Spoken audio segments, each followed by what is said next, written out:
그래서 리더 이중적 메시지, 조화를 우선하면서도 자율성을 말하는 것처럼 느낌.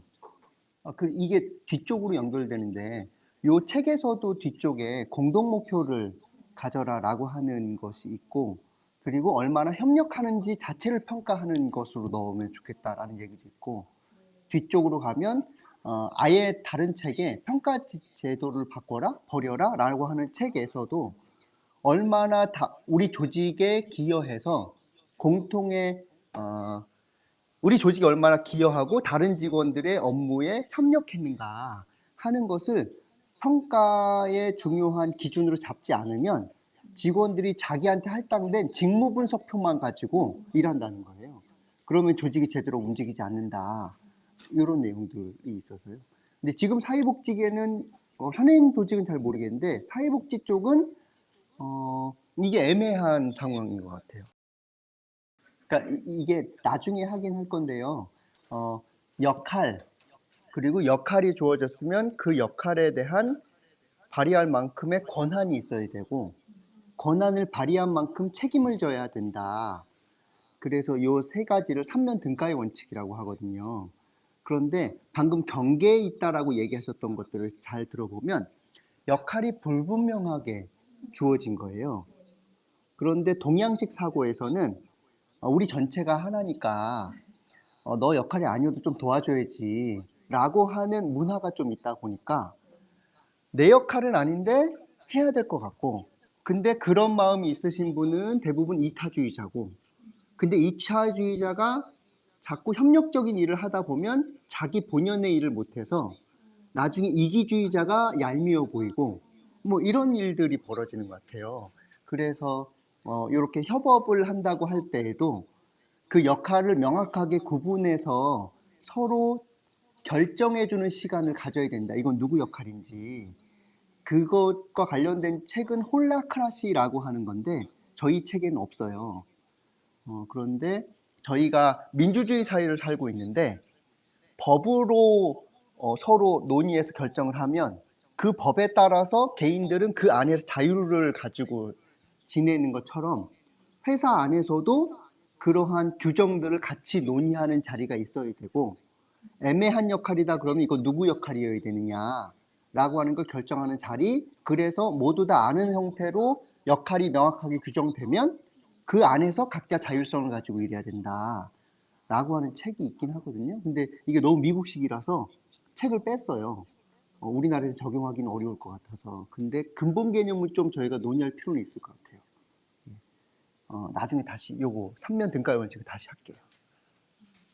이게 조화를 우선시하면서 자율성을 말하는 것에서 역할이 불분명하게 아마 전달되어지는 것 때문일 수도 있을 것 같아요. 그게 저는 중요한 것 같아요. 그러니까 합리적이고 그리고 논리적으로 정합적이다 라고 하면 우리 리더는 그것에 대해서 승복한다 라고 하는 믿음이 있으면, 그러면은 그때부터는 자신의 합리성과 정합성을 높이려고 많이 노력할 건데, 이성적이고 논리적이고 합리적으로 얘기를 해도 어느 땐 되고 어느 땐 안 되더라 라고 하는 이 신뢰가 무너지면 직원분들은 굳이 합리성, 논리성 이런 것들을 이야기할 필요가 없다고 생각하고 힘으로 밀어붙이거나 정치적으로 해야 된다거나 하는 생각을 갖게 될 가능성이 높다고 생각해요. 저는 들으면 이 생각은 들었어요. 리더십이 어느 정도 세워진 상태에서의 사과는 힘을 발휘할 가능성이 높은데, 리더십이 무너진 걸 수습하기 위해서 하라고 하는 건 이거는 본질적으로는 리더십이 없다는 걸 회피하는 거라서. 그게 다르게 보면 이타주의자가 이기주의자를 처벌할 방법이 없으면 그런 현상들이 나타나는 거거든요. 그러면 이타주의자들이 그 공동체를 떠나요. 왜냐면 내 에너지를 계속 써야 되니까. 그래서 이타주의자가 이기주의자를 처벌할 수 있는 방법이 있거나, 아니면은 근데 그 처벌 방법 중에 커다란 것 중에 하나가 소외시켜 버리는 거거든요. 그래서 대학생 교육할 때 1인 팀도 팀이다. 그래서 원하는 사람과 팀을 만들어 보시라. 근데 1인 팀도 괜찮다 라고 하면 1인 팀들을 선택하지 않더라고요. 자기가 신뢰가 있고 저 사람은 이타주의자고 나도 이타주의자라서 우리 같이 하면 좋겠다 하는 사람하고는 막 붙어요. 근데 나중에 그럼 어떻게 되느냐 하면 이기주의자들이 남아요. 혼자서. 그렇게 보면 요즘 직원들이 혼자 일하는 걸 편하게 생각하는 사람도 있을 거고, 그런데 내가 그 사람이랑 일할 때 내가 좀 더 많은 것을 희생해야 될 것 같은 생각이 들면 그 에너지를 쓰느니 차라리 그냥 성과가 낮아도 혼자 일하는 게 낫겠다라고 생각하는 쪽으로 흐를 수도 있다고 생각해요. 만약 요새 세대가 진짜로 다 혼자 일하는 걸 좋아한다. 1인 팀들을 만들어 드리는 것까지 포용했는데 1인 팀을 안 만들고 오히려 신뢰 있는 사람하고 팀을 만든다? 그러면은 이거는 다른 논리가 있어서 그런 것 같아요. 근데 하여튼 분노가 엄청 심하더라고요. 무임승차자에 대한 분노가. 근데 우리는 무임승차자를 처벌할 방법이 제가 알기로는 복지기관에서는 별로 없는 것 같아요.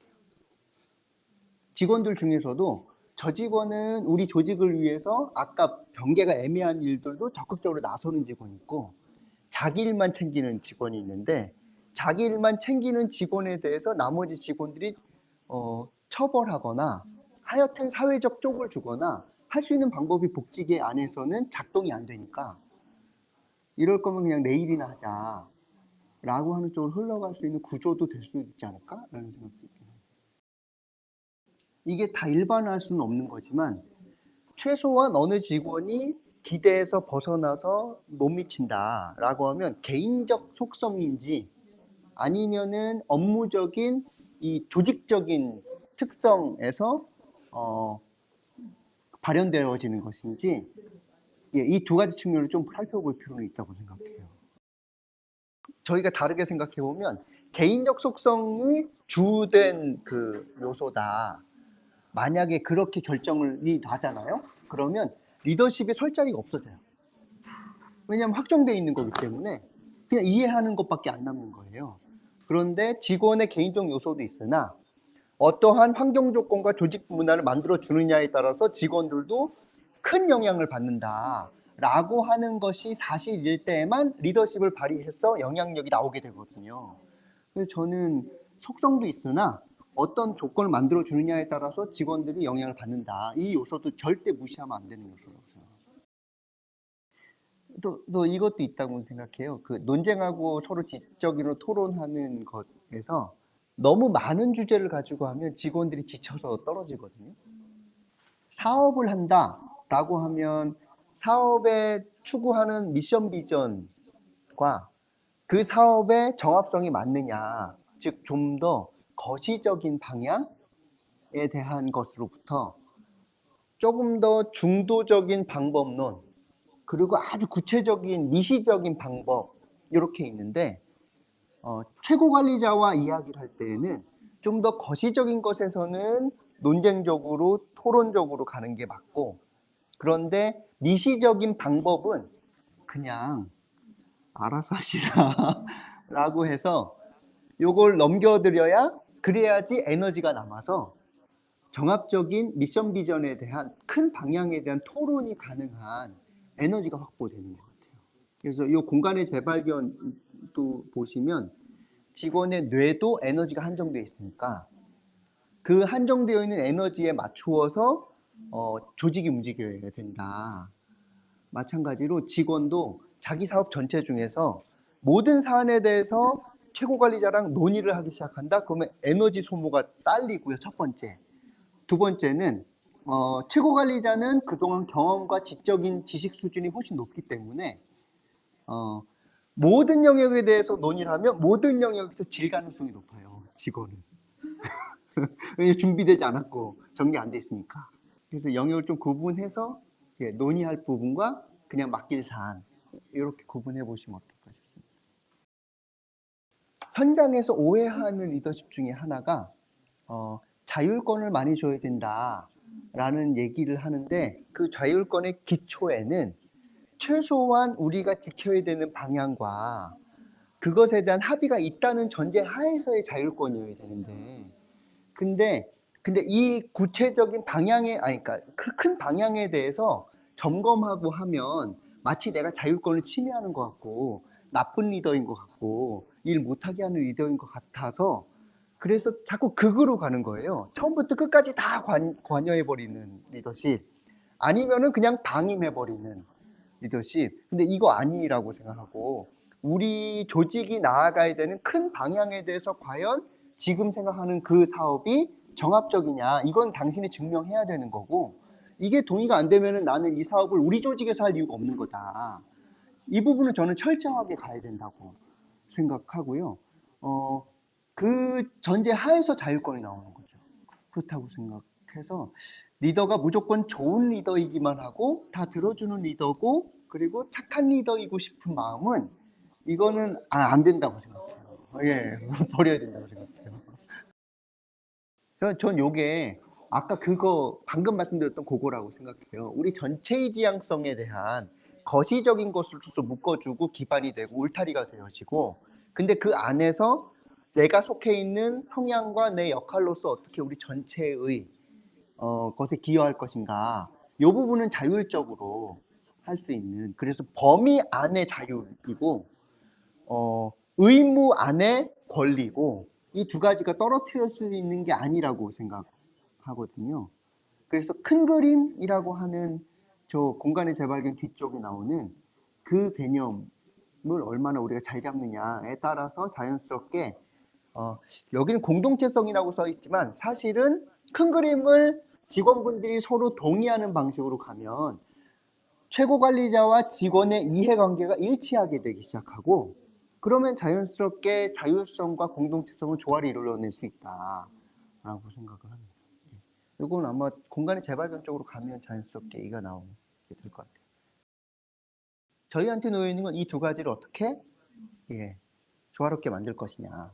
근데 이 조직이 우선이냐 개인이 우선이냐 일 때 지금은 저희는 둘 중에 하나를 선택해야 되는 것처럼 나오지만 사실은 그렇지 않을 수 있다는 거죠. 이 유사성과 다양성인데 유사성이 없으면 조직이 이루어지지가 않아요. 그러니까 다양성만 있잖아요. 그건 조직이 안 됩니다. 기본적으로. 그래서 1차적으로는 유사성이 있어야 돼요. 그래야 어떤 하나의 조직이 되거든요. 근데 그 조직이 얼마나 좀 더 개방적이라서 다양성을 좀 더 많이 수용하느냐 못하느냐가 2차 과제가 되는 거죠. 저희가 보통 어느 조직이 개방적이야 라고 이야기하는 건 완전히 조직 자체의 경계가 없다는 걸 의미하는 게 아니라 경계는 이때 그게 얼마나 다양성을 좀 더 열어주느냐 덜 열어주느냐를 가지고 개방적이라고 이야기하는 거거든요. 그래서 유사성은 기본으로는 있어야 된다고 생각하고요. 근데 그 위에 얼마나 이질적인 것을 수용적이냐 아니면은 내치느냐 요걸로 생각해야지 너무 다양한 조직으로만 만들어버리면요 이건 조직 자체가 운영되지 않는다라고 보통 이야기합니다. 그러니까 이게 저 있다고 생각해요. 저는 지금 복지계의 최고 관리자분들이 오너 아니잖아요. 근데 여기에서 보통 책에서 나오는 리더십은 그분이 전적인 책임을 지거나 창업을 하거나 하는 오너십과 리더십이 섞여 있는 상태에서의 리더십을 얘기하는 경우가 훨씬 많아요. 근데 사실은 우리 관장님과 원장님들은 그렇지 않고 겉으로만이지 실제로는 중간관리자에 가까워요. 법인으로부터 평가받고 구로부터 평가받는 방식이라서 그러면 오너십을 갖고 있으면 사실은 내가 발휘할 수 있는 권한을 발휘해도 어디로부터 견제를 안 받거든요. 그래서 매우 혁신적으로 갈 수 있어요. 그리고 권한이 있기 때문에 직원을 정리할 권한까지. 그런데 우리 복지계에서의 최고 관리자, 특히 중간에 오시는 리더분들은 이 권한 자체가 그렇게 강력하지 않은 상태이기 때문에 아까 하셨던 것처럼 직원들을 잘 살피고 지금 우리 기관의 조직 문화는 어떠한지 그래서 초기에 변화를 시도하는 것은 너무 위험한 방식이고요. 잘 보고 이해하고 이해한 상태에서 그분들과 내가 접점이 있고 괜찮아 동의되어지는 서로 동의되어는 것부터 풀어가면서 신뢰를 쌓는 이 과정이 선행되어지지 않으면 저항을 이겨낼 방법이 사실 별로 없어요.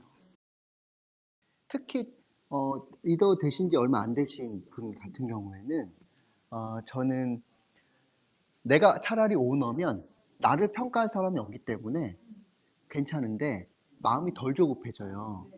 그런데 내가 리더이긴 하나 실제로는 나도 평가받는다. 그럼 어떻게 되느냐면 어느 정도의 권한은 받았으나 나는 평가받는 자리로 가게 되면 마음의 조급함이 훨씬 더 강력하게 일어납니다. 보통. 그러니까 능력 없는데 팀장 되면 엄청 마음이 조급한 것처럼 나는 준비 안 됐다고 생각했는데 갑자기 리더가 됐고 리더가 됐는데 나는 평가를 받는다라고 생각한다? 그러면 마음이 조급해져서 무리수를 둘 가능성이 높아져요. 빠르게 변화를 추구하려고 한다거나 이렇게 될 가능성이 있어서 이거는 근데 우리 복직의 현황에서는 이게 쉽지 않은 방식이라서 전에 제가 선생님이랑 잠깐 길거리에서 얘기하면서 들은 게 있어요. 급진적 거북이? 예, 예. 방향은 명확하게 잡고 있대. 진행은 정말로 천천히 진행되어져서 저항이 최소화되는 방식으로 가는 게 우리 복지계에서 필요한 리더십의 변화 방향이라고 생각해요. 저는 이거를 급진적 거북이라는 거창한 용어로 안 쓰고 보통은 우리 길고 얇게 가자라고 얘기하거든요. 네, 길고 얇게 가면 저항이 안 느껴져요. 왜냐하면 상대방이 바뀌고 있다고 생각 잘 안 하거든요. 예. 그래서 제가 컨설팅을 3년 하는 이유도 저항을 최소화시키려고 하는 방식이거든요. 근데 지금 말씀하셨던 걸 얘기 들어보면 리더가 정착해서 내 리더십을 세우는데도 한 3년 정도 걸리시는 것 같아요. 예, 이제 생각 기준은 다 마쳤고요.